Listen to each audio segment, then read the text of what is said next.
Hace poco más de 50 años, a orillas del río Elba, ya en territorio alemán, los ejércitos soviético y norteamericano se abrazan en medio de la alegría general. La guerra estaba a punto de terminar y el Tercer Reich de Hitler se derrumbaba en todos los frentes. Así terminaban los 6 años de la infamia, de una guerra total que causó más de 60 millones de muertos, que cambió la historia del mundo. Quedaban atrás el Holocausto, las primeras victorias del eje formado por Alemania, Italia y Japón, y sus derrotas finales, tras el desembarco aliado en Italia y más tarde en las costas de Normandía. La guerra innecesaria, la llamó Churchill. Memoria de la guerra resume ese periodo con los testimonios de los españoles que combatieron en ella.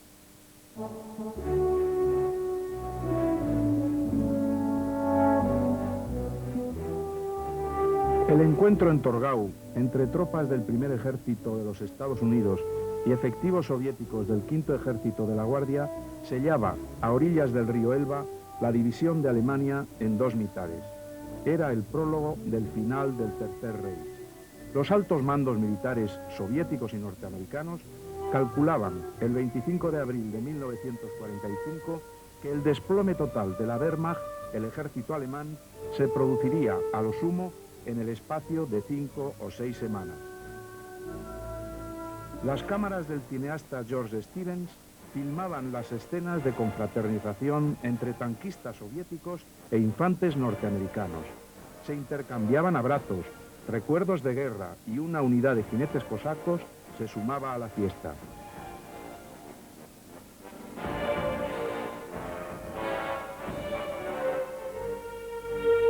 Norteamericanos y soviéticos formaban amplias filas de alegre camaradería. Se presentía el final de la guerra. En una inesperada imagen de retorno hacia antiguas costumbres militares, los cosacos llevan a abrevar sus caballos a las aguas del Elba. Era para ellos el símbolo de la derrota del enemigo.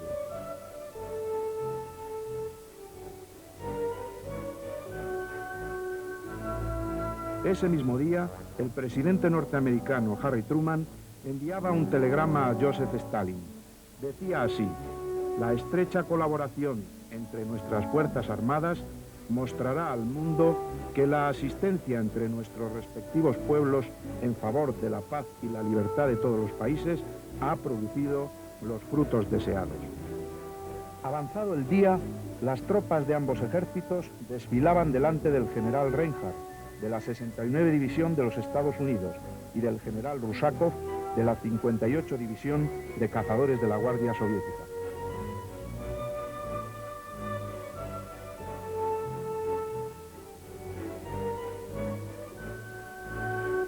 El encuentro en el Elba entre las tropas americanas y soviéticas realmente no tiene una gran importancia militar, puesto que los americanos habían llegado ya a Elba el día 14 de abril. Tenían un pacto, necesitaban esperar al día hasta que llegaran los rusos. Habían repartido el territorio y habían establecido que se detendrían a esperar. Efectivamente, les esperaron y los rusos les alcanzaron el día 25 de abril en Torgau. Tenía tras esto una importancia política. El reparto de Europa. Había dos grandes potencias que habían sido extraeuropeas antes de la guerra y que en este momento pactaban para ocupar Europa respectivamente. A esa misma hora, Berlín era bombardeada sin tregua por masas de fortalezas volantes norteamericanas que atacaban de día, mientras que los aviones británicos de la RAF continuaban sus destructivas incursiones nocturnas. Flotas de bombarderos soviéticos se sumaban al carrusel aniquilador. Un anillo de fuego, compuesto por 22.000 cañones soviéticos, rodeaba Berlín. La suerte estaba echada para el Tercer Reich. Sobre la capital se cernía una nube negra, visible desde 100 kilómetros de distancia, que ascendía hasta 10.000 metros de altura, compuesta por hollín, cenizas, gases tóxicos y humos. Más de 200 incendios devastaban la ciudad. Era la hoguera del más impresionante crepúsculo de los dioses que había contemplado la historia humana.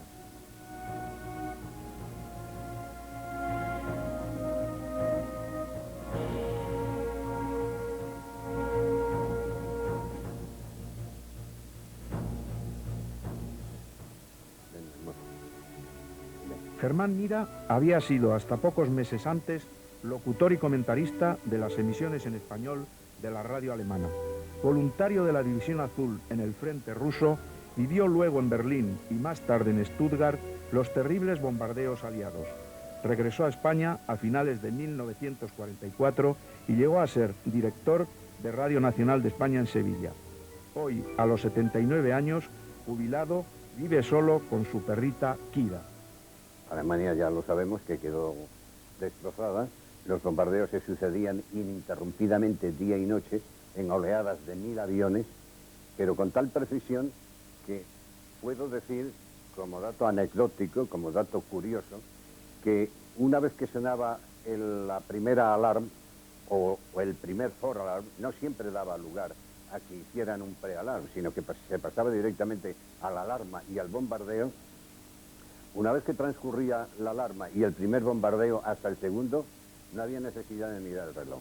Eran 15 minutos de reloj cuando ya había otra oleada de 1000 aviones cada vez bombardeando Alemania, con bombas de 1000 kilos. Las bombas eran de todo tipo. Eran bombas perforadoras, eran bombas de espoletas retardadas, que a lo mejor explotaban 2 días o 3 días o 5 días después de haber sido lanzadas, cuando una familia iba circulando por una calle y aquellas bombas explotaban. Los célebres bidones de fósforo, que regaron a Alemania de bidones de fósforo, de aproximadamente un medio metro de altura, con una sensibilidad tal que si se iba por la calle y se pisaba los restos de un bidón de fósforo, simplemente la fricción de la pisada lo encendía, lo prendía a fuego. El cerco de Berlín lo completaban los ejércitos soviéticos después de 6 años de guerra. Desde las derrotas de Stalingrado y Kursk, las tropas de Hitler no habían cesado de retroceder en el este, al tiempo que en el sur el Mediterráneo pasaba a manos aliadas e Italia se rendía. Desde el oeste, los ejércitos aliados avanzaban después del desembarco de Normandía.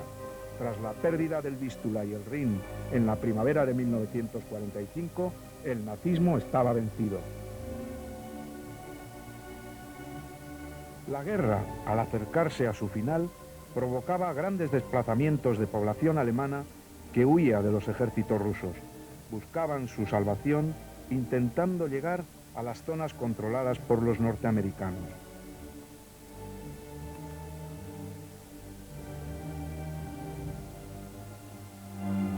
Los puertos del Báltico eran un hervidero de civiles y de soldados heridos que trataban de lograr plaza en los buques de evacuación. Algunos de aquellos barcos fueron hundidos por los submarinos rusos, como el Wilhelm Gustloff, en el que viajaban 5000 refugiados, de los que solo se salvaron 904. Las causas de esta tragedia, bueno, pues son complejas, ¿no? Habría una causa inmediata, que sería la actitud de la Unión Soviética. La Unión Soviética realmente sufrió enormemente la Segunda Guerra Mundial. Se calcula que casi murieron 20 millones de ciudadanos soviéticos. Su reacción a esta tragedia fue una política marcadamente imperialista. Y dentro de esa política imperialista, en la que hay elementos de expoliación al vencido, está hacerse con territorios de Polonia, territorios de Alemania, y forzar la salida de ciudadanos alemanes.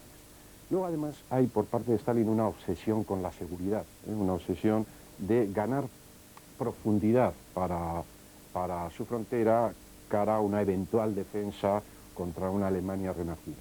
Ese es otro elemento que explica su deseo de desprenderse de población alemana.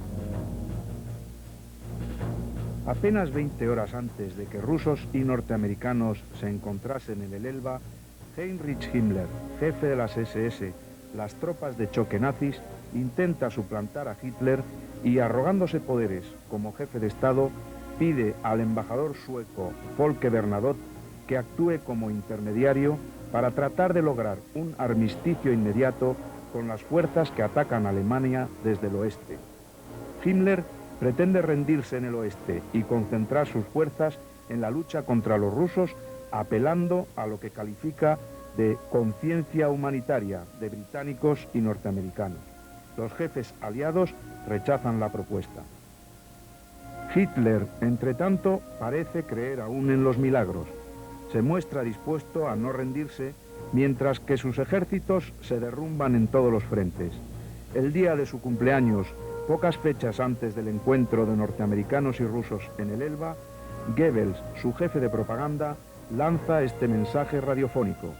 Atención, alemanes todos, millones de personas de todos los países de la Tierra tienen puesta su mirada en este hombre, Hitler, preguntándose si hallará una solución a la gran calamidad que azota el mundo. Él mostrará a los pueblos el camino. Nosotros le contemplamos llenos de esperanza y fe inquebrantables. Estamos con él obstinados y combativos. El avance aliado es también incontenible en el sur de Europa. Parma, Módena y Mantua son ocupadas por los aliados, mientras los partisanos italianos extienden sus acciones de liberación hasta Génova y Milán. Mussolini intenta presentarse como mediador ante los aliados, frente al avance arrollador del comunismo, e intenta la mediación del arzobispado milanés. Consciente de que puede ser capturado por los partisanos, tratará de salvar su vida huyendo hacia la frontera suiza, acompañado de su amante Clara Petacci, de su hermano y de su cuñada. La guerra en el Pacífico conoce en esos días una nueva vuelta de tuerca.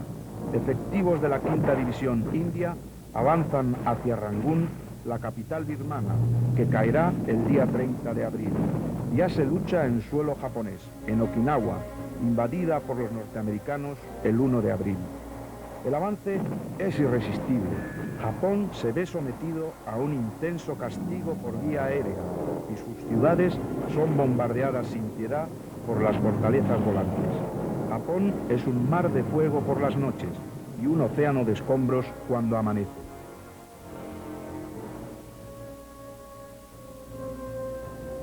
Aquel día 25 de abril de hace 50 años era una fiesta entre tropas soviéticas y norteamericanas a orillas del río Elba. Pero la fiesta terminó con el patético descubrimiento de una de las más bárbaras empresas acometidas jamás en la historia de los hombres, la llamada solución final de los nazis, el exterminio de los judíos europeos.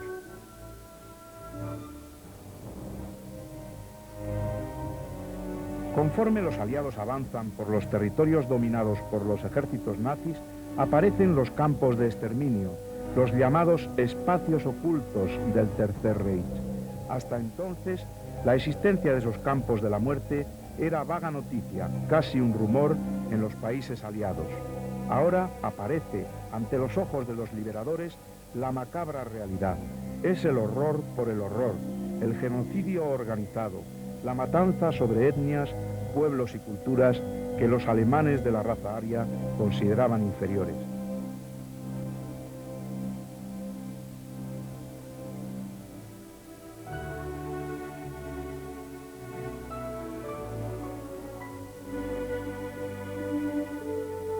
Mariano González Arnao es hijo del que fue embajador español en Croacia, Vicente González Arnao, a quien más tarde condecoraría el primer gobierno de la Italia libre por su apoyo a los demócratas italianos. Mariano González Arnao tenía 12 años de edad en 1942 y vivía con sus padres en la capital croata, Zagreb. Allí fue testigo de lo que significaba la política de los nazis con respecto a los judíos. Todavía conserva vivas en su memoria las imágenes de aquella política de limpieza étnica.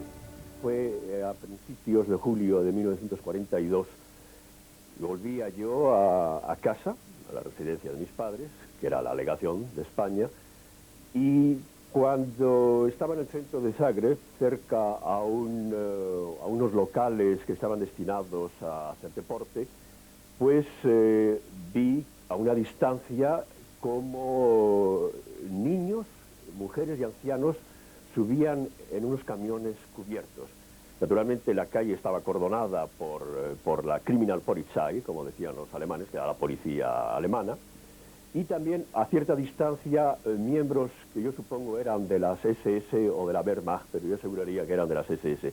Y aquello para mí fue un impacto tremendo, porque aquella gente se la notaba que subía en pellones, las empujaban, y además ellos se quejaban, no les oía gritar, pero se percibía todo aquello. Aquello fue para mí una experiencia tremenda y además que cambió en mi vida muchas cosas y muchas opiniones.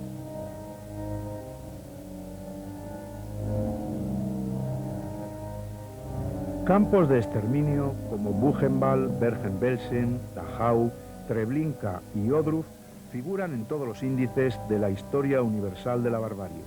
El más terrible de todos fue Auschwitz, en territorio polaco, donde se calcula que murieron 1,5 millones de personas, en su mayoría judíos, pero también ciudadanos de otras etnias y de países enemigos del Tercer Reich. El programa de exterminio ideado por los nazis se inició nada más acceder Hitler al poder y los primeros campos, Dachau y Buchenwald, estaban en construcción ya en 1934. Desde entonces se construyeron un total de 150 grandes campos, distribuidos en los países centroeuropeos controlados por los alemanes. Las cifras del exterminio nunca se sabrán con exactitud, pues a los 6 millones de judíos ejecutados hay que sumar varios millones más de muertos entre prisioneros rusos y de otras nacionalidades. Un caso especial fue Mauthausen, donde estuvieron encerrados varios miles de españoles, de los que murieron casi 7.000. Otros 2.000 españoles encontrarían la muerte en otros campos nazis de exterminio, del total de 48.000 que fueron deportados a Alemania durante la guerra.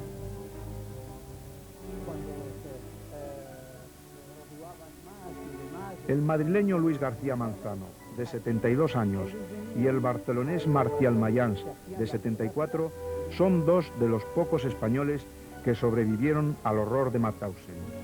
Ya jubilados y después de un largo exilio durante el régimen de Franco, viven en la ciudad francesa de Perpiñán, donde está la sede de la Asociación de Antiguos Presos de Mauthausen.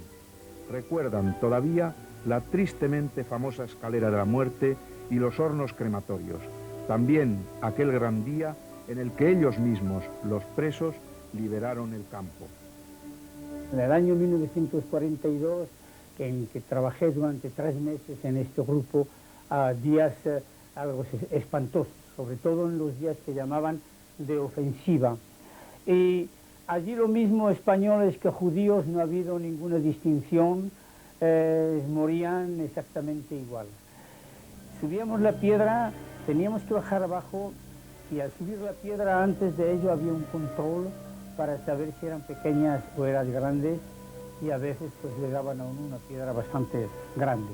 Entonces ocurría que a veces cuando la escalera estaba llena de hombres, que éramos 2.000 en total para subir la piedra, pues empezaban los cabos y la SS, lo que llamábamos una ofensiva, a dar palos tanto como podían.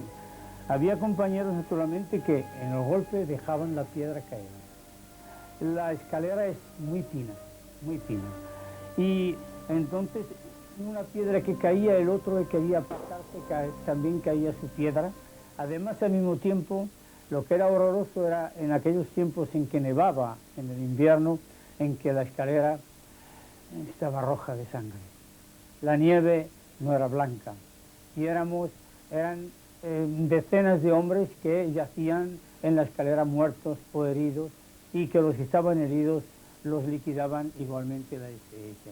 Era el momento también en que cogían a algunos, los llevaban hacia el precipicio, que tiene 65 metros de altura, y los tiraban abajo. Quiere decirse, eran momentos de espanto y de mucho miedo. Yo me encontraba en el comando de Ebensee, que dependía del campo central de Mauthausen, a unos 100 kilómetros aproximadamente. Y estaba en el grupo de los albañiles. Y allí se construyó, en el año 44, se construyó el horno crematorio. La chimenea me tocó construirla junto con 3 compañeros más. Cada uno tenía un lado, yo tenía el lado oeste, me acuerdo bien de la posición, porque era que miraba directamente al lago, el Traunsee que llaman, conoces bien. Y el encargado, el oficial responsable SS del comando este, nos decía, daros prisa, que cuanto más pronto lo tengáis terminado, va a servir para vosotros.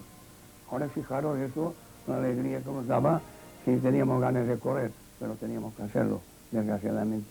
En el interior del campo se había creado el Comité Internacional, en el cual estaba como secretario en aquel momento el español Manuel Razola, y había también un aparato militar, y este aparato militar estaba dirigido por el coronel Figorov, soviético, que nadie sabía que era coronel, no me unos cuentos, y el jefe de Estado Mayor era el español Miguel Malle, un maño que había sido capitán de Estado Mayor durante la Guerra de España.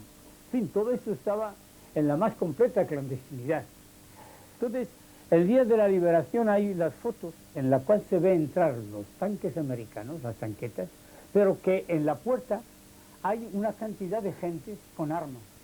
Son precisamente compañeros del Comité Internacional, del aparato militar internacional, que están puestos en la entrada para evitar que toda esa masa que se ve ahí de gente no salga.